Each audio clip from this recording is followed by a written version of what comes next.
Bienvenidos a Expertos de Sillón. Este es el podcast en el que cada episodio nos sentamos con un invitado o invitada y les preguntamos sobre sus placeres culposos, teorías totalizantes, aquellas obsesiones que les consumen la vida. Yo soy Alejandro Cardona. Y yo soy Sebastián Rojas. Y hoy estamos aquí con Leila Nilipur. Leila, bienvenida a Expertos de Sillón. Muchas gracias. Bueno, para todas las personas que nos escuchan, Leila es periodista panameña y es la productora de un podcast increíble que se llama Indomables. Si no lo conocen, pues cuando se acabe este episodio van y lo escuchan inmediatamente, seguidos. Pero pues no vamos a hablar de Indomables. ¿De qué vamos a hablar, Leila? Bueno, vamos a hablar de mi obsesión con mis raíces y con mis antepasadas. ¿Y de qué raíces estamos hablando hoy? Hay dos partes para esto, porque están mis raíces de parte de padre, que son de Irán. Esa es como la mitad de una de mis obsesiones. Y la otra obsesión tiene que ver con mis raíces panameñas y las mujeres que vinieron antes que yo. Empecemos por...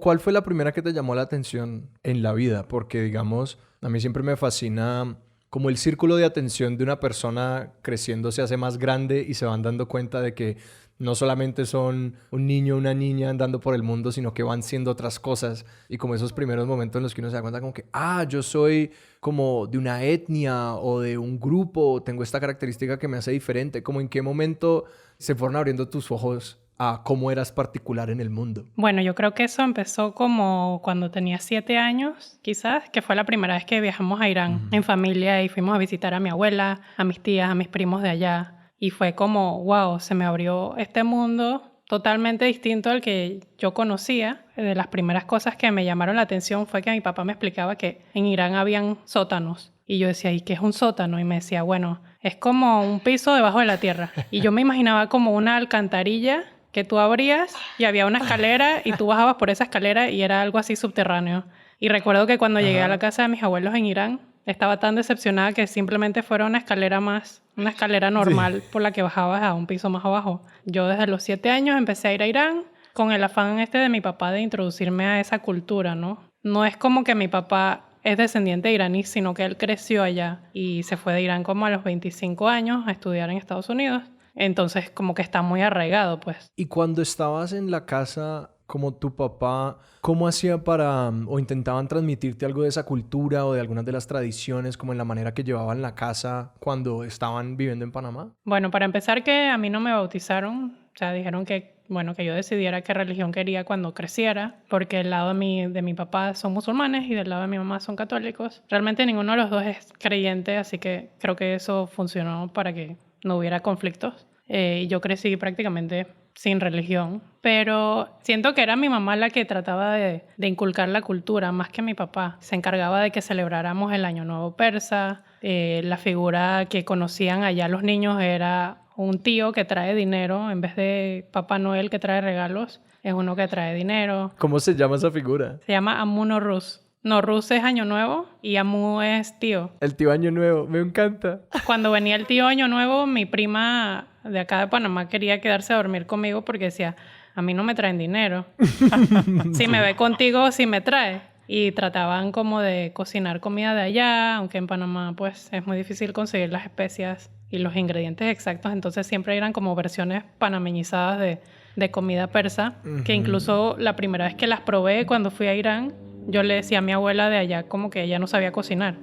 Sí, que todavía estabas en ese momento en el que como que la aceptación se da muy fácil. Que uno le dicen como, así son las cosas. Y uno es como, ok, y así es como son. ¿Y en qué momento en Panamá, o sea, hubo un momento en el que en tu vida en Panamá dijiste, ok, esto de ser de Irán no es la norma? Como algún momento en el que te empezaste a acercar más a como, yo soy Leila y soy panameña e iraní.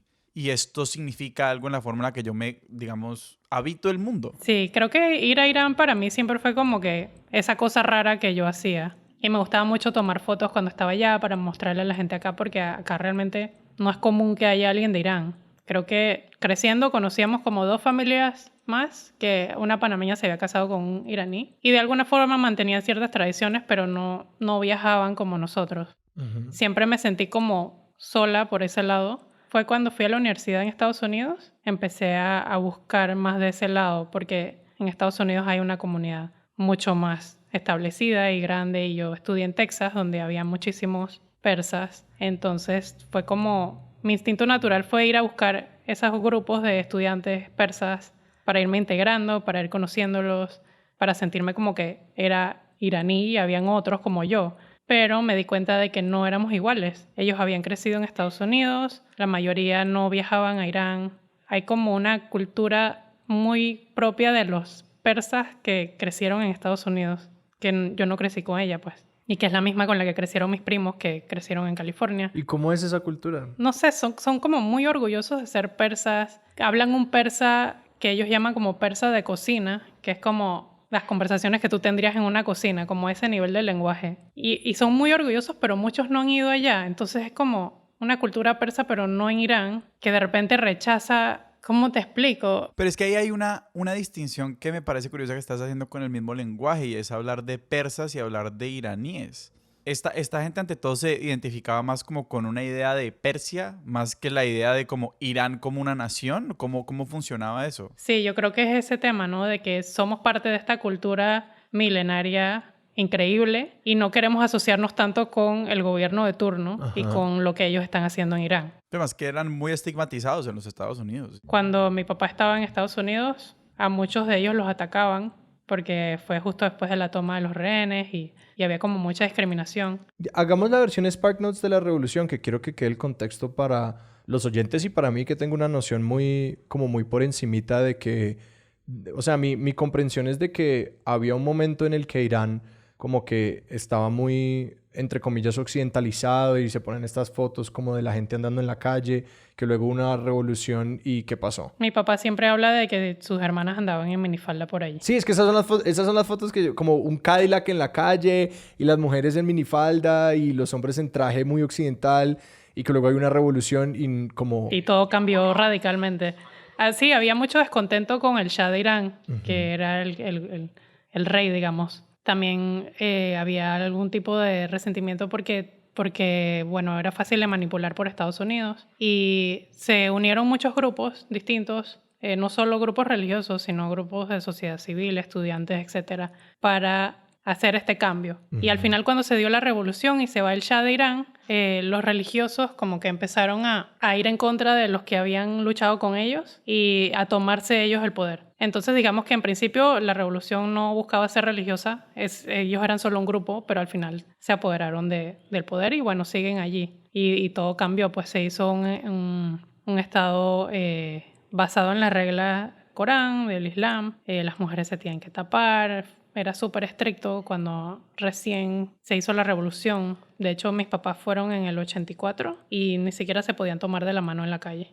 Y el vestuario era súper estricto y todo eso se ha ido relajando. ¿Y a tu mamá y a ti les tocaba vestirse taparse cuando iban? Sí, todas las mujeres se tienen que tapar, incluso si eres turista. Y digamos, cuando con los niños muy pequeños, ¿hay alguna excepción? Sí, con las niñas antes de la pubertad no se tienen que tapar. Al menos esa es la explicación que a mí me dieron cuando tenía 7 años, de que todavía no tenía que taparme. Y a mí me resultaba extraño ser la única que no se tapaba, porque tenía una prima más grande que yo que ya se tapaba, 4 o 5 años mayor que yo, ya ella se tapaba y yo me quería tapar porque sentía que no formaba parte. Sí. Claro, no entendía qué significaba ni nada, pero ya cuando fui a los 9 años pedí que me taparan, como que quería ser parte de eso, no entendía qué significaba ni... Sí, era un poco como te querías poner el uniforme que todo el mundo tenía cuando salían. Sí. Me gustaría que trajéramos la historia de tus antepasados panameños para empezar a hilar las dos expresiones juntas. Hubo un momento en el que como sentiste que esta idea de como tus antepasados maternos versus tus antepasados paternos empiezan a competir por digamos, espacio en tu configuración de identidad, o simplemente en un momento ok, ya sé mucho de mis antepasados iraníes o ya llegué a cierta platea en mi desarrollo identitario iraní, ahora vamos por lo panameño. ¿Cómo fue eso? Sí, no fue tan así. Lo de Irán fue una obsesión por bastante tiempo. Creo que sí llegué como a esa platea de que ya sé dónde estoy parada con ese lado, pero me tomó muchísimo tiempo como entenderlo. Y la parte panameña surgió porque, bueno, me mudé de regreso a Panamá en 2014 y empecé como a buscar en la casa que era de mi abuelo si habían todavía cosas de él. Él tenía una biblioteca inmensa, él era historiador. Cuando él murió, todos esos libros los donaron a una biblioteca local, pero quedaron ciertas cosas y me encontré con algunas copias de lo que había sido un juicio a mi tatarabuela en el siglo XIX, mi tatarabuela, que fue la primera esposa de Belisario Porras, que fue presidente de Panamá 3 veces. Yo sabía de ella, pues, pero no conocía su historia, no conocía su drama, no conocía lo injusto que fue mi tatarabuelo con ella y la sociedad en su momento, porque era mujer, pues. Entonces me empecé a obsesionar con eso, como que, ¿qué le pasó a Eva? Se llamaba Eva Rita Raquel. Y empecé a leer de ella y ella como que creció en una isla cerca de la ciudad de Panamá, donde mi abuelo tenía una casita. Entonces yo iba mucho a esa casita y decía, wow, que estoy viendo los mismos lugares que quizás ella transitó, y encontré incluso la casa donde creo que vivía, encontré su tumba y fui como indagando y obsesionándome un poco con la historia de ella y la historia de mi bisabuela, la hija de ella, que también la pasó muy mal por los estereotipos de la época, lo que se exigía a las mujeres, lo que se esperaba de las mujeres. Y dentro de esa búsqueda me di cuenta de que realmente las cosas no han cambiado tanto para las mujeres. Lo que les pasó a ellas nos podría pasar hoy en día también, quizás en un menor grado, un poco menos dramático, con más aliadas, pero es igual. Al final a las mujeres no nos creen cuando nos pasa algo, y también como que hay una expectativa de cuál es el rol de la mujer y cómo debe comportarse. Y cuando hablas de ese juicio, o sea, de que hubo como ¿cómo se dice? Como un proceso legal como en contra de ella. Bueno, Eva se casó con Belisario Porras cuando era muy joven, tendría como 16, 17 años. Y Belisario Porras desde esa época, en el siglo XIX, cuando todavía estábamos unidos a Colombia, era una figura política que estaba como destacando y surgiendo, y él viajaba mucho por sus temas de política. También tenía muchos enemigos, me imagino. Eso es lo que entiendo de la historia, como que tenía muchos enemigos, dado que Eva se quedaba mucho tiempo sola en la finca de ellos. Alguien que quizás no quería lo mejor para él, decidió inventar un rumor de que Eva estaba siendo infiel cuando él no estaba, cuando el esposo no estaba. Esto desató como que la ira o el orgullo de este hombre reconocido en el país, cómo va a ser que mi esposa está siendo infiel, y decidió crear un juicio para ver si el que estaba diciendo esto estaba diciendo la verdad o si era calumnia. Pero en el juicio pues fueron muchísimas personas a testificar a favor de Eva, de cómo era ella, de cómo se comportaba cuando él no estaba en la finca, y también a testificar en contra de este señor, de que él no era una persona honesta, de las cosas malas que había hecho en el pasado. Cosa que al final se volvió un juicio súper público y se creó todo este rumor, ¿no?, alrededor de él, ¿no?, de que Eva había sido infiel. Y al final en el juicio se dictaminó que era calumnia, que él estaba mintiendo, pero igual Belisario Porras, mi tatarabuelo, se separó de Eva, se llevó a los hijos y la dejó con 2 de las hijas, incluyendo a mi bisabuela, que era la más chiquita. Entonces Eva quedó como con esta fama de adúltera, a pesar de que se había comprobado de que era mentira. Y pues la vida de ella fue muy dura a partir de allí. Al final ella terminó yéndose a Estados Unidos porque conoció a alguien. En esa época el divorcio no existía. Entonces Belisario Porras intentó como anular el matrimonio porque decía, bueno, vieron que es adúltera porque todavía estamos casados, y ella se fue con este gringo. Pero ya tenían un montón de tiempo separados. Y al final el Vaticano como que le manda una respuesta diciendo que no lo acepta. ¿Él llevó eso hasta el Vaticano? Sí, lo llevó hasta el Vaticano. Wow. Entonces está el juicio, encontré como copias del juicio y encontré copias de lo que le envió el Vaticano, que decía como que pues no lo vamos a anular. Y Eva tuvo hijos con este gringo, pero el gringo se murió En Panamá o en Estados Unidos. en Estados Unidos. Y al final él murió en un accidente y luego ella murió también poco después. Entiendo que en su lecho de muerte como que pidió hablar con Belisario Porras como para aclarar las cosas, y él estaba con una nueva pareja que le dijo que no podía ir, al menos que fuera con ella. Entonces Eva decidió que no tenía nada que hablar en frente de esa señora. Así que sí, murió como de 45 años y siento que nunca se reivindicó. La gente que sabe de Eva la asocia con el adulterio. Creo que no conocen la historia completa, y también en Panamá se habla mucho de Belisario Porras como que, wow, el gran estadista, uno de los mejores presidentes que tuvo el país. Y por dentro como que a mí me daba como una rabia. Sí. Como que, bueno, sí, debería estar orgullosa de ser su tataranieta, pero al mismo tiempo fue como que, pues, fue machista y trató mal a mi tatarabuela y también a mi bisabuela. Y cuando él se llevó a los hijos y dejó a Eva con 2 de las hijas, ¿eso generó como un cisma en la familia? Es decir, ¿ese árbol genealógico se partió todito o esos hermanos se siguieron hablando y siguió como una sola rama? Sí, esos hermanos siguieron teniendo relación. Ujú. Lo que sí es que él se casó de nuevo con esta señora de Costa Rica. Y los hijos de esa rama, bueno, no sé si todos, pero entiendo que muchos piensan que Eva hizo lo que dicen que hizo.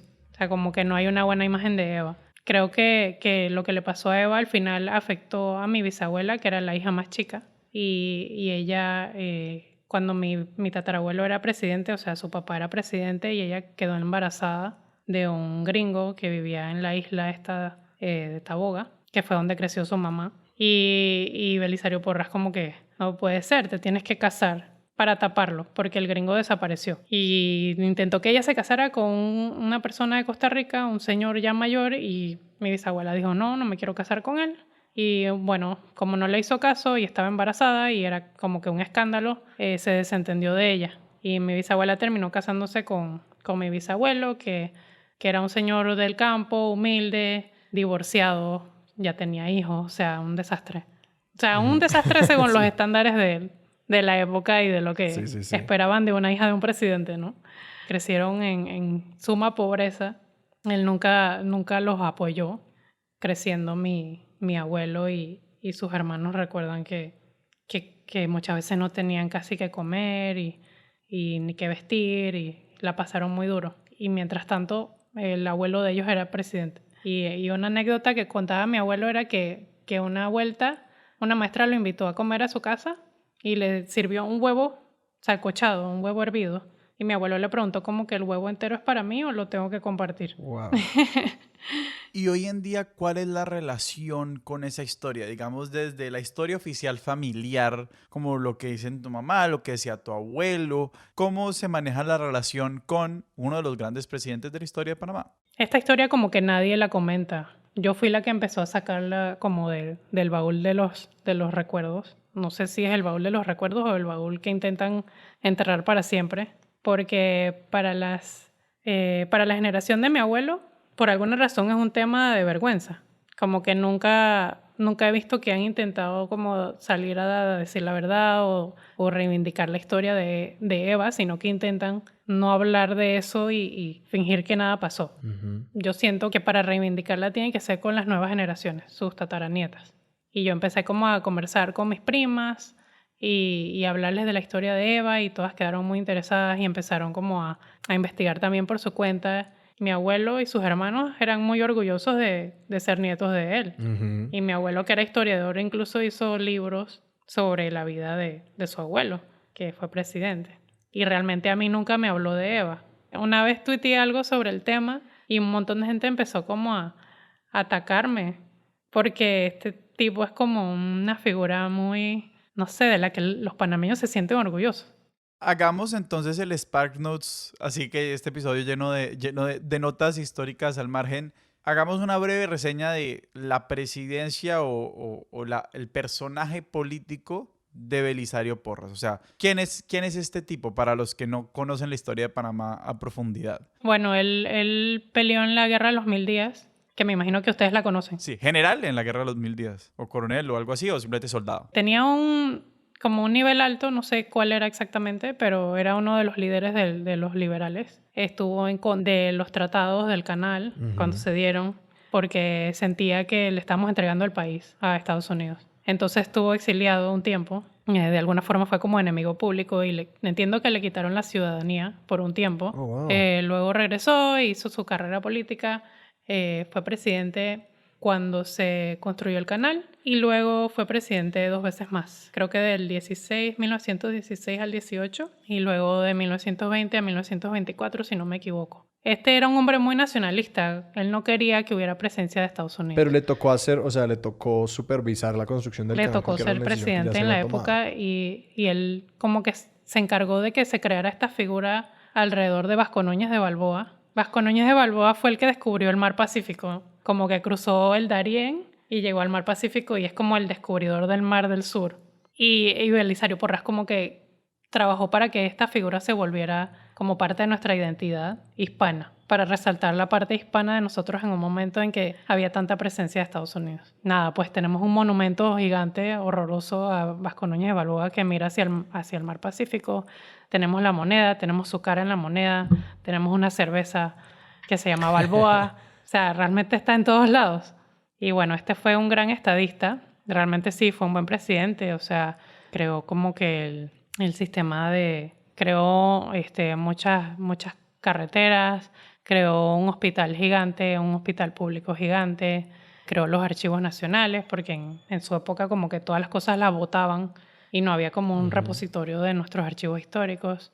Entonces sí, pues fue una persona que hizo muchas cosas buenas por Panamá y con la cantidad de presidentes horribles que hemos tenido, pues él resalta y mucha gente está orgullosa de que él estuvo, pues, pero no conocen el lado personal, que es un poco oscuro. No, y me parece irónico que este presidente con el que tienes una tensión personal también tuvo su propia cruzada por resaltar la parte de su identidad que a él le parecía valiosa. Pues sí, no lo había pensado.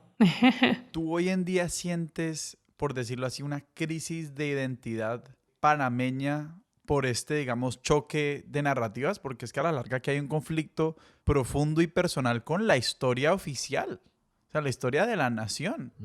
Sí, yo siento que tengo un trabajo por hacer para limpiar la imagen de Eva. Siento que puedo entender lo que ella sufrió, porque a nosotras nos pasan cosas que no nos creen por ser mujeres y a ella le pasó lo mismo. Entonces, sí, he tenido experiencias, me han pasado cosas que luego me han hecho sentir culpable o no me han creído.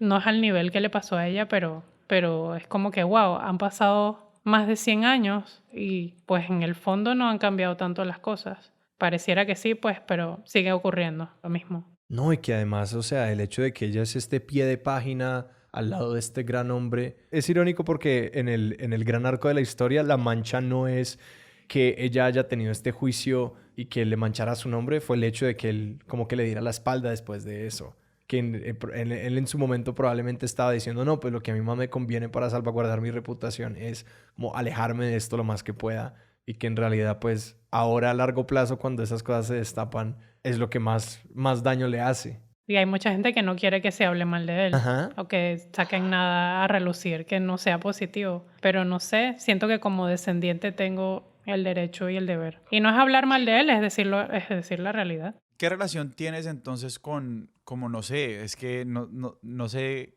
quién ejerce esta labor de como guardián del legado de Belisario Porras? O sea, es una de la comunidad de historiadores de Panamá. ¿Contra quiénes es esta batalla por el relato? ¿Y quiénes son los que empujan? ¿Es simplemente como un público difuso que está en Twitter y dice como, esto es una guada? ¿O esto está institucionalizado también? Bueno, hay una fundación que crearon sus descendientes. Creo que los que más resaltan su figura son los descendientes de su segundo matrimonio. Entonces, obviamente, ellos no creo que estén contentos con que se divulgue esta otra parte de la historia, ¿no? Y que tenga como una mancha negra en su nombre. Una de ellas hace poco me contactó para que la ayudara, no recuerdo si era con un guión o qué, de una película que querían hacer sobre Belisario Porras. Y yo así como que, no sé si soy la persona para eso. ¿Y no sé, cómo te hace pensar eso a vos en la relación entre como el rumor y la historia como con H mayúscula? Porque yo veo aquí esta fuerza enorme que empieza con el primer rumor, claro, el que genera la caída de Eva, pero a la larga la historia oficial, o sea, historiadores del mundo, expertos de sillón@gmail.com, pero pues la historia con H mayúscula, todas las historias son una cocha de retazos de rumores. Sí, se puede ver así. Y o sea, ¿cómo vos hoy día navegás esa relación? La historia en todos lados la cuentan los vencedores, como dicen. Entonces, la historia que conocemos en la escuela es totalmente superficial y es lo que le conviene al gobierno que conozcamos. Puros hombres, generalmente, historias de hombres. Incluso intentaron quitar que estudiáramos la historia de Panamá con Estados Unidos, las relaciones de Panamá con Estados Unidos. No nos enseñan sobre la invasión de Estados Unidos a Panamá en 1989. O sea, es totalmente algo que si no te cuenta tu familia o si no lo descubres tú por tu cuenta, no te enteras. Mi relación con la historia oficial es que yo sé que es totalmente superficial y no... Si realmente quieres conocer la historia, tienes que buscarla tú. Pero pues la mayoría de la gente no hace eso. Se quedan con lo que aprendieron en la escuela, de que vinieron la Niña, la Pinta y la Santa María con Cristóbal Colón y luego nos independizamos de España y luego nos unimos a Colombia y nos separamos y pues fueron los panameños los que lograron la separación y no los gringos. Y ya, pues somos felices con eso. No hay siento que no hay mucho interés por indagar más allá. Y que creo que en la misma historia de Eva hay un microcosmos de esa misma relación con la historia de cómo la mayoría de las personas no les interesa como hacer el trabajo que cuesta cambiar la narrativa que uno tiene en la cabeza. Porque el hecho con ella hubo este rumor y cuando llega el rumor se asienta como la primera historia que conocemos, entonces se queda como la historia real y que de hecho toma más trabajo como desmontar esta historia y montar una nueva o como reemplazar esos pedazos y que si la historia nueva no es más convincente y más atractiva, lo más probable es que se quede la historia anterior y que sí, o sea, Eva fue una víctima muy real de pues algo que nosotros vimos ahora en una manera a veces más abstracta y a veces igual de real, que es decirle a la gente, no, pero la historia es otra y que la mayoría de las personas dicen, oiga, yo estoy perfectamente contento con la versión que yo tengo de los hechos porque es conveniente de una forma u otra. Claro, no te incomoda. Esta historia incomoda, la vas a resistir naturalmente. Estoy pensando en una paradoja sobre el rumor que esta historia me parece que pone en un relieve muy alto. Y es que el rumor contra Belisario Porras es una forma de contrapoder, ¿cierto? Porque este opositor logra poner a tambalear el poder de Belisario Porras en tanto que Belisario Porras tiene que hacer todo este trabajo de alienar y encerrar, pues alejar, cancelar a esta mujer prácticamente para poder mantener su imagen de hombre poderoso.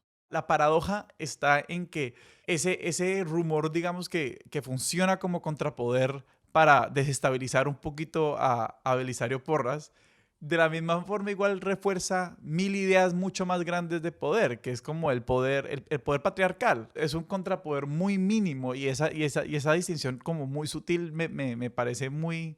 O sea, es que no te puedo dar una palabra, pero es que me parece muy intrigante y muy dolorosa, porque es que ahí están los dos poderes encontrados. Y bueno, creo que esto le sucedió a él en un momento en el que él estaba tratando de surgir como líder, porque él todavía no estaba consolidado, él estaba como trabajando en eso, entonces una patada de ese tipo... Era más frágil. Sí, quizás fue un poco de eso, ¿no? Deshacerme totalmente de esta mujer porque no quiero que haya ningún rumor alrededor mío relacionado con que yo no soy un hombre fuerte y la víctima fue ella.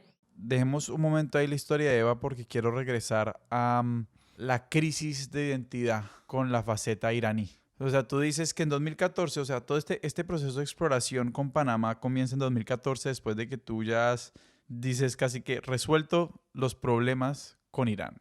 ¿Cómo fue ese viaje? Creo que realmente empezó cuando me mudé a Estados Unidos y conocí a los iraníes de allá y me di cuenta, o los persas como ellos se llaman, y me di cuenta de que no eran como los que yo conocía en Irán, que era otra como subcultura que yo no entendía y a la que no pertenecía. Teníamos algunas cosas en común, como que las comidas que comíamos o el lenguaje, pero realmente yo no formaba parte de esa cultura, para nada. Yo era latinoamericana. Para ellos yo era latinoamericana. Entonces lo que hice fue meterme a estudiar persa en la universidad y tomé 2 años de persa y aprendí a leer, a escribir, a hablar y conocí a otras personas que como yo no habían crecido hablando farsi de cocina. Porque en esa clase como que nos dividían en 2 grupos, en los grupos que hablaban farsi de cocina y en los que no hablábamos nada. Entonces me di cuenta de que las personas que no tenían el farsi de cocina como que tenían una relación un poco más débil con su cultura iraní. Y en esa época como que leía mucha literatura de personas que habían ido a Irán y me encontré con una periodista que tenía como esa misma crisis de que soy de allá o soy de acá y se fue a vivir a Irán como 2 años, como que cerró esa duda que ella tenía, como que cerró ese ciclo de que quién soy.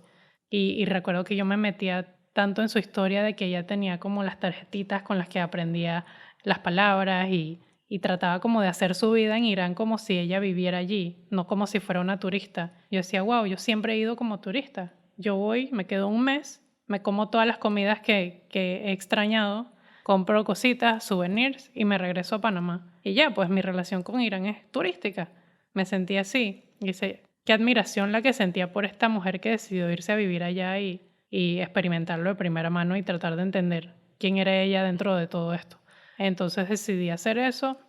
En el 2014 renuncié a mi trabajo y empaqué las maletas y me fui para Irán. Y ahí empezó como este viaje, ¿no? De tratar de entrar lo más posible a la cultura en el tiempo limitado que tenía. Me quedé 5 meses y al final me hubiera gustado quedarme más tiempo, pero tenía miedo. O sea, tenía miedo de llegar y darme cuenta que no quería hacerlo. Entonces dije, bueno, mi límite es agosto. Entonces me fui en marzo para estar allá durante el Año Nuevo Persa para ver cómo era realmente el Año Nuevo Persa en Irán, no el que mi mamá se había fabricado acá en Panamá. ¿Y en qué mes se celebra? En marzo. Ah, ok, llegaste para eso, pues. Sí, Igual. viví el Año Nuevo allá, me di cuenta de que es todo un suceso de muchos días. Acá nosotros hacíamos como una cena y adornábamos la mesa y ya se acabó. Y venía el tío Año Nuevo mientras era niña y ya.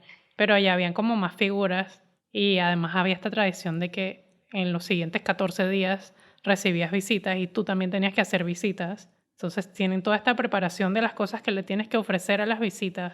Todo un protocolo que bueno, para mí era insoportable. Pero bueno, pues entendí que de eso se trataba, de visitar a tu familia, que ellos te visiten y los atiendes. Pero el protocolo es básicamente la gente viene, tú les ofreces comida, hacemos visitica, porque está muy sabrosa esa tradición. Sí, pero es todo un trabajo, ¿no? Prepararse y qué les vas a ofrecer y Claro. si no tienes suficiente plata no les puedes ofrecer pistachos o quizás no ofreces los dulces más caros. Siento yo que en el fondo también de qué van a pensar de mí, pues. ¿Y tú en este momento estabas te estabas quedando en la casa de tu abuela? O sea, ¿con qué familia, digamos, te implicaste cuando llegaste a Irán? Bueno, yo en mi mente me iba a quedar con mi abuela, que era donde siempre me quedaba cuando iba con mi familia. Y cuando llegué allá me sorprendió darme cuenta de que mi abuela no quería que yo me quedara con ella porque no sabía cómo tratar conmigo cuando yo no estaba con mis papás. O sea, sin tener a mi papá ahí de intermediario, de traductor, como que ella estaba un poco intimidada de que yo me fuera a quedar con ella. Entonces mi tía me dice, bueno, te vas a quedar conmigo.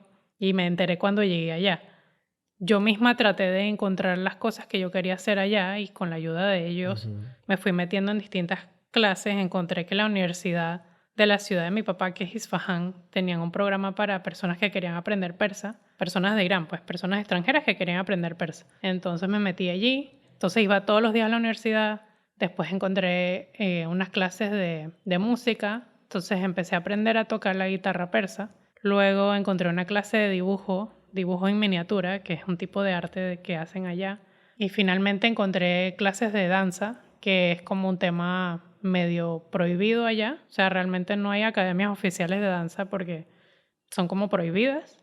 Como que sí, pero no. Fue una cosa toda extraña que la amiga de una amiga le dijo de otra amiga que sabía de este lugar, que quedaba en tal sitio, y nos dijeron, bueno, tienen que venir tal día a tal hora, y cuando lleguen allí nos llaman. Entonces hicimos eso, llamamos, y bueno, sigan caminando hasta la casa número tal, y tocan el timbre. Y al final era como un sitio en un sótano, que era así, pues como que te enterabas así por amigas de amigas, te dejaban pasar, y cuando entrabas era como una academia de baile. Estaban todas estas mujeres en licra bailando zumba y Daddy Yankee y Shakira y yo de que... O sea, nunca me fui de Latinoamérica. Y en ese tema del baile, es decir, ¿eso cómo se maneja allá? Porque sí, es decir, el baile es súper inmodesto y corre muy en contra de como todo esto de cómo tapar el cuerpo de la mujer. Pero es decir, sí hay una tradición muy rica como de la danza árabe y de la danza persa y todo eso. Es decir, sí es algo que se celebra. ¿Cómo, o sea, cómo es el discurso oficial en torno al hecho de que pues sí, se está tapando como este aspecto cultural que tiene una historia muy rica y sí hace parte, pero ahora ya no? Sí, es un tema complicado porque toda la área cultural persa contrasta con lo que exige el gobierno religioso de turno. Digamos, el arte en miniatura tiene, si tú vas a los palacios que son ahora museos, tú ves como estas mujeres bailándole a los hombres o ofreciéndoles trago. O sea, es como esta cultura toda liberal, pues. Como Sí. que es totalmente distinto a lo que ves ahora en Irán. O sea, tú ves el arte en miniatura, ves las cosas que dibujaban y es como que así era antes. O sea, dibujaban lo que veían antes, pero ahora Ajá. todas las mujeres están tapadas y son súper conservadoras, o al menos eso quiere el gobierno que creamos o que seamos. Entonces, la danza es algo parecido, está súper arraigada en la cultura, pero hay una relación así medio tensa y medio extraña, de que es prohibida pero no es prohibida. Y bueno, yo estaba súper contenta, o sea, ya yo sentía que era relativamente independiente, podía irme caminando a todos lados, podía tomar un taxi y decirle a dónde quería ir, me conocía la ciudad de pies a cabeza y sentía como que finalmente entendía lo que era vivir en Irán. Eventualmente mi abuela, o sea, aceptó que viviera allá. Yo la visitaba después de la universidad y almorzaba con ella y me iba de nuevo donde mi tía. Y eventualmente ya me mudé de lleno para allá. Al punto en que al final mi abuela se sentaba conmigo y me contaba sus historias de su juventud. Y para mí, como poder escucharla contándome esas historias y haber llegado a ese nivel de confianza, y no solo la confianza, sino que yo le entendiera todo lo que ella me estaba contando, sin que mi papá estuviera allí de traductor, para mí fue súper valioso. Hacia el final de mi viaje, un primo mío me invitó a una fiesta. Y yo, bueno, no he ido a ninguna fiesta todavía, ya me había tocado tomar vino hecho en casa, clandestino, así medio que casi que veneno. Y había hecho muchas otras cosas, pero no había ido a una fiesta. Y entonces dije, bueno, vamos. Y en la fiesta vi como una parte que no conocía de cómo ellos socializan. En las fiestas, no sé si es en todas las fiestas, pero en esa en particular, como que la poesía también es una parte muy fuerte de la cultura y ellos como que recitaban poemas y como es tan como común saberse de los poemas de tus poetas, los demás como que seguían el juego y seguían recitando el mismo poema. O sea, era como parte de su diversión. Wow. Recitar poemas y que los demás repitieran lo que venía. Y yo decía, wow, o sea, en Panamá esto jamás. Si no estás, si no estás con un grupo de poetas, o sea, eso no va a suceder. Ajá. Y me di cuenta, wow, realmente es súper, súper fuerte el tema de la poesía, porque lo que ellos me contaban es que cuando fue la invasión árabe, hay un libro de ellos, de un poeta, una épica, que se llama el Libro de los Reyes, el Shahnameh, que según ellos tiene todas las palabras que existían en el lenguaje persa. Y que si no hubiera sido por ese libro, esa épica de poemas, se hubiera perdido el lenguaje. Porque todos los lugares donde invadieron los árabes ya no hablan su idioma original, sino que hablan árabe. Pero en Irán se mantuvo el persa. Y ahí lo que yo estoy viendo es una trayectoria de muchas versiones de Irán, como que son capas, o de Persia, si se quiere, que se están poniendo la una sobre la otra, ¿no? Es tu vida en Panamá, que es una relación con Irán, después llegas y está esta capa de los iraníes estadounidenses, que es otra versión del país. Después llegas a ver la versión encontrada de lo que pasa en la calle y de nuevo, la historia oficial que cuenta el gobierno de la República Islámica. Y también está una versión de Irán que tú estabas tratando de rescatar cuando fuiste, ¿no? O sea, cuando tú vas y tomas estas clases de pintura y tomas estas clases de danza y tomas estas clases de lengua y tú hablabas como sobre tu idea de Irán con los iraníes que conocías, como había versiones encontradas, como cuál era esa, qué encuentro se daba. Bueno, no sé si esto va en la línea de lo que tienes en mente, pero me di cuenta de que si pensaban que era extranjera me trataban mucho más amablemente que si pensaban que era local. Entonces es como que, wow, el exceso de cordialidad y amabilidad con los extranjeros es algo de lo que siempre se habla en Irán. Y a veces, pues yo decidía qué quería hacer cuando estaba allá. Decidía si quería hablar en inglés o en español o si me hacía pasar por persa. Y dependiendo de lo que necesitaba. O sea, ¿y ya a esas alturas la lograbas? O sea, ¿podías pasar como idiomáticamente por persa y la gente creía que eras originalmente de allá? A veces. A veces se daban cuenta de que no. Quería retomar lo de la fiesta porque en verdad para mí ese fue como un punto súper crítico en el viaje. Porque sí, hicieron lo de la poesía, después pusieron música y todos bailaban y yo bailaba y bueno, intentaba bailar como me habían enseñado en la academia esa. Y había una persona en esa fiesta que se la pasó toda la noche diciéndome Jareji, que significa extranjera. Dice que la Jareji por aquí y por allá. O sea, no, él sabía mi nombre, sabía que yo era la prima de su amigo. Y era como casi en un tono de burla, ¿no? Sí, como por ser desagradables, pues. Sí, como que me dio a entender de que tú puedas tener genéticamente el lado iraní, pero el hecho de que tú no hayas crecido aquí, hayas vivido todas las dificultades que nosotros hemos vivido, eso no te hace automáticamente persa.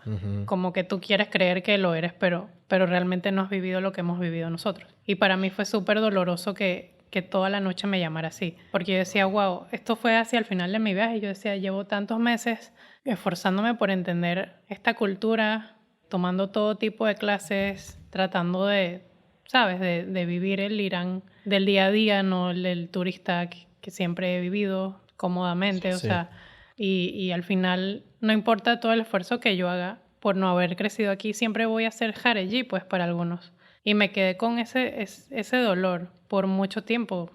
Yo diría que por años incluso le reclamé a mi primo como que lo que el amigo me decía y decía, no, era por molestar y yo pues, no sé. Y me quedé con esa duda de que entonces, ¿qué soy? Pues, por más que me esfuerce, no voy a terminar siendo lo que ellos esperan que sea para considerarme persa, pero tampoco soy persa para los que crecieron en Estados Unidos, porque tampoco tengo esa cultura. Era como mi propio universo, pues. Una latina que tiene ínfulas de que también es persa. Y traté como de conciliar eso y no lograba encontrar cómo puedo ser suficientemente persa, pues. Después de mucho tiempo, que es lo que te decía, ¿no? Que cerré ese círculo cuando pensé, bueno, o sea, no tengo que ser suficientemente persa para otra persona. O sea, yo soy suficientemente persa para mí. Y yo sé lo que yo he vivido y yo sé lo que significa para mí. Y con eso es suficiente. Me parece demasiado perfecto como este personaje que dedicó su tiempo en la fiesta como a amargarte el rato, porque además suena como a una manifestación campbelliana de la sombra, como que no me habría sorprendido si tu primo era como que no, yo no tenía ningún amigo ahí, que dice, era sencillamente como una sombra que se manifestó ahí para darle cuerpo a esa inseguridad de si algún día será posible pertenecer a esta identidad. Y que sí es tan curioso porque es como, siento que aquí se están mostrando como como esta identidad es como un prisma y como se proyecta en un montón de versiones diferentes y que incluso pues una persona que puede decir, no, yo soy iraní, yo soy de aquí, yo crecí acá y todo esto, que luego probablemente habrá alguna otra persona que le puede como quitar a él de su identidad. ¿Por qué? Porque su papá no estuvo allí cuando pasó X o Y y no, y los de Italia de verdad son los del norte y los del sur no tanto. Y como que es esa pelea como que se lucha en tantos frentes y que, pues sí, que es como que creo que viene como de ese lugar en la que, pues sí, la identidad es una cosa que se construye pues colectiva e individualmente y de que cada persona le suma a ese colectivo y de que por eso siempre uno puede como escoger, no, y la línea yo la trazo aquí. Y me parece súper lindo el hecho de que pues ya has logrado decir como que no, y pues mis líneas son estas y es como estos diagramas de Venn en los que yo me encuentro con ustedes en estos lugares y en estos no, y eso está bien. Y como y lo otro, y esa parte que queda por fuera también es una parte que se puede contribuir al todo. Totalmente, sí. O sea, yo soy mi propia persona. Lo más cruel de todo eso era como después de todo el esfuerzo que habías puesto, porque yo puedo entender como un cierto resentimiento cuando alguien intenta apropiar pues la pertenencia a una cultura y que incluso es como que si la gente tiene cualquier asociación o cualquier interés por una cultura como que sea bienvenida y con tal de que venga de un buen lugar. Pero pues entiendo cuando la gente es como que, no, pues llegó alguien que es colombiano y nunca ha vivido en Colombia, inmediatamente como que se pone todos los símbolos y le dice a todo el mundo que es de acá y uno es como que, bueno, pues hace el trabajo. Pero tú estabas haciendo ese trabajo, como que tú habías ido allá y te habías sumergido y habías hecho todo ese trabajo, entonces que se siente especialmente desdeñoso como que alguien te intentara quitar eso cuando había como un esfuerzo tan palpable. Sí, yo incluso decía, él seguramente no toca la guitarra o no sabe dibujar o trataba como de minimizarlo a él, pues, pero... Ajá, claro. O sea, él tenía que estar allí ese día. Es que por eso me encanta, por eso es como que no lo podrías escribir mejor como un personaje que estaba ahí para retarte. Sí, porque yo no me había puesto en duda para nada eso, jamás me había puesto en duda mi identidad y que si me consideraban jarellina, no. Pero él llegó y me lo dijo y me lo insistió tanto que yo dije... Y él como villano al minimizarte a ti y tú reaccionando, intentando minimizarlo a él inicialmente, el villano está logrando convertirte en él. Como que él te está como trayendo a este lugar oscuro y luego tú escapas de ahí. Es narrativamente 5 de 5. Le dimos chulito a todo. O sea, yo veo en tu historia una conexión que se prueba de muchas maneras, ¿cierto? Que se trata de elaborar en distintos espacios. Y cuando nos cuentas la historia de lo que pasó cuando viviste en Irán o los 5 meses que pasaste allá, veo también una idea o un proyecto de aprender a ser de un lugar. O como que hay algo de que si yo conozco X, Y, Z, podré decir que soy esto o lo otro. Y de hecho este personaje de la fiesta como que pone en duda todo esto. Entonces quería saber tú hoy en día cómo piensas en esta idea de ser de un lugar o de asumir estas identidades. Sí, es complicado. Creo que para cada persona es distinto. Yo cuando estoy en Panamá me siento panameña. Cuando estoy en Irán siento mucha familiaridad también con la cultura de allá. O sea, no siento que soy extranjera. Creo que es algo con lo que se crece.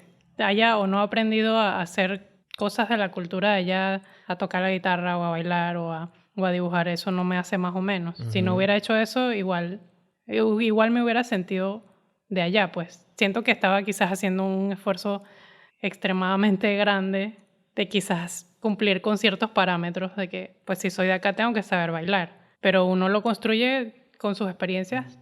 Yo diría que si no hubiera ido de niña, si no hubiera estado presente en mi casa las tradiciones, desde chiquita hubiera sido ajena a eso. Hubiera sido simplemente realmente una turista. Como que llego allá y que, ay, mira qué curioso estoy. Vale, y regreso a Panamá y ya, soy panameña de nuevo. No, o sea, nunca podré sentir que solo soy panameña. Entonces, sí, me parece que está súper ligado a la crianza, al menos en mi experiencia, pues. Porque si creciste con eso, pues le tienes cariño a eso y sientes que eres parte de eso. Me parece tan interesante el hecho de que en todas estas identidades hay tanto conflicto y que es algo como inherente a eso, porque como que incluso pues es decir, por esta lejanía que tenías con la cultura iraní, el conflicto estaba en como encontrarlo e ir allá y lograrlo, pero que por todo el lado de tu abuelo y de Eva está como ese conflicto interno, de cómo incluso nuestra identidad que es como absolutamente inherente y eres como panameña y creciste en Panamá y como que nadie nunca en una fiesta te va a decir extranjera al lado panameño, como que tú misma hurgaste allí y encontraste como estos puntos de presión donde había unas cosas que cuestionar y había unas identidades con las que luchar y otras con que rescatar. Precisamente uno de los problemas de la identidad es que sí se siente, pero hay un momento en el que también se debe reconocer por ojos externos. O sea, hay unas cosas de yo sentirme algo que hasta que no me lo reconozcan desde afuera, pues no vale. Y no vale en muchos aspectos de la vida de las personas. O sea, hay que registrarse como X o Y para poder acceder a mil cosas, pues por poner un ejemplo como muy abstracto. Pero de ahí me parece que viene un poquito esta historia como del reconocimiento de lo que le pasó a Eva y a las mujeres que vinieron después de ella. Y quería preguntarte si en la forma como se resolvió, por decirlo así, la crisis de identidad con la cuestión iraní, tú ves elementos que te ayuden a resolver el problema de la historia de Eva. Yo siento que conociéndola más a fondo, quizás también como conocí más a fondo la cultura persa, sintiéndola como mía, como parte de mí, porque bueno, sí, es mi tatarabuela, pero cada uno de nosotros tiene, ¿cuántos tatarabuelos? 32. ¡Upa, sí! ¿Tenemos qué? ¿Cuatro abuelos? Sí, Entonces, 32. 16, 32, no sé. 16 o 32, una de las dos. Ahí ustedes se encontraron con la matemática y la genealogía, dos cosas que me son muy lejanas, entonces no puedo. 4 abuelos, 8 bisabuelos, 16 tatarabuelos. Y yo no sé mucho de los demás tatarabuelos. Es como si mi única tatarabuela fuera Eva. Y creo que si mi abuelo no fuera historiador, nunca hubiera conocido de Eva, pues. Entonces él casi que me puso eso en bandeja de plata para yo crearme una nueva crisis. Sí. Así que sí, o sea, no sé ni cómo se llaman, pero de ella sé hasta el más mínimo detalle casi, siento yo, de su vida. Así que sí, o sea, el hecho de que me haya encontrado con Eva así casualmente buscando cosas de mi abuelo y viendo su historia y reconociéndola en las historias de mujeres de hoy, siento que me toca reivindicar su nombre. Y quizás las generaciones que vinieron antes de mí no quisieron hablar de ella, no quisieron sacar a relucir este tema ni intentar reivindicar nada porque vivieron de primera mano todo el sufrimiento que ocasionó. Entonces, muchas veces creo que toca saltarse generaciones antes de que se empiece a hablar de un tema. Ahorita solo queda una tía, abuela mía, viva. Todos los demás ya murieron. Y mucha gente me dice, si tú sacas este tema, ella se va a molestar mucho contigo. Entonces casi que siento que tengo que esperar a que ya ella no esté para hacer este trabajo de Eva, porque quizás ella no entienda de dónde viene y quizás para ella sea como revivir un trauma familiar que fue más cercano a ella que para mí, porque ella era la nieta, pues. Claro, no, y que digamos, sí, muchas veces ocultar esos traumas y esos conflictos era como una manera de pues tomar el camino de menor resistencia, de tomar el camino que iba a generar como el menor conflicto con la sociedad en la que se desenvolvían, que me hiciste pensar en recientemente con este surgimiento de crímenes contra personas asiáticas y personas de ascendencia asiática en Estados Unidos. Ha habido un par de artículos sobre pues cómo son los hijos de los inmigrantes asiáticos los que están como haciendo estos reclamos, y que cuando se indaga un poco allí, parte de la razón es que pues muchas personas que buscan como adaptarse a una sociedad pues se tragan mucho de la injusticia y se tragan mucho de ese odio como una manera de decir yo estoy dispuesto a tomar este dolor para pertenecer y para estar aquí. Y que luego ya, pues, una vez ellos les dan a sus hijos, pues, ese legado, sus hijos tienen como el capital social y la comodidad dentro de esa sociedad para hacer precisamente esos reclamos. Y para como decir, la historia no se ha contado completa, contémosla completa. Leila, me parece curioso. O sea, no puedo no notar el hecho de que, digamos, tus dos países son dos países que están atravesados por Estados Unidos de una forma muy profunda. Y yo te quiero preguntar, ¿cuál es tu relación con la idea de Estados Unidos? Pues nací en Estados Unidos. No. Tengo un No. pasaporte de Estados Unidos. Volviendo al tema de la identidad, o sea, yo puedo tener 3 pasaportes, pero yo no siento que soy estadounidense. Por más que haya estudiado allá, por más que haya trabajado allá, por más que tenga esa nacionalidad. He pasado más tiempo en Estados Unidos que en Irán, pero, o sea, no está en mi genética y no está en mi identidad. Y parte de eso es por lo que dices, pues, por todo el sufrimiento que le ha ocasionado Estados Unidos a mis dos países. O sea, no soy ciega a eso y no soy ciega a las cosas que hacen en el resto del mundo. Espero que no me revoquen la nacionalidad. Sí, que nadie del Departamento de Estado Está escuchando este expertos de sillón, era broma. Sí. Siento que por la naturaleza de las cosas que hemos hablado hoy, está como la pregunta de cierre, que siempre es apuntar a gente a formas de nutrir la obsesión. Si la gente quiere acompañarte en este viaje de obsesionarte con estas cosas, te la va a hacer un poquito distinto. Me encantaría que nos recomendaras una receta o un plato iraní y que nos recomendaras, ya sea, de estas son dos, un libro, película, lo que sea, para entender Panamá y para entender Irán. Para la receta, les diría que el geime es una de mis favoritas y es la receta que mi mamá hacía, y cuando llegué a Irán la probé y dije, esto no sabe a lo que debe saber. Y luego me di cuenta de que era al revés. Se escribe Gheyyme. No les voy a decir cómo se hace porque no sé. Que es con arvejas, carne de cordero, papas, limón seco. Es súper rico. Así que los exhorto a hacerla y me cuenten cómo les va. Y después tienen que ir a Irán para probarla. Sí, para probarla de verdad. Sí, el libro que les estaba hablando de la chica que se fue a vivir a Irán para entender quién era ella, se llama Lipstick Jihad. Y otro libro que también me hizo entender mucho lo que pasó después de la revolución, que se llama Reading Lolita in Tehran, que mi papá me lo regaló cuando estaba bastante joven, en la adolescencia, y lo empecé a leer y me pareció súper pesado. No sé, supongo que a la gente le pasa eso, que crecen y lo retoman y es súper fascinante. Entonces yo lo retomé después y me pareció súper fascinante. Reading Lolita in Tehran, que habla como de esos momentos después de la revolución, y armar un grupo de lectura y leer estos libros prohibidos.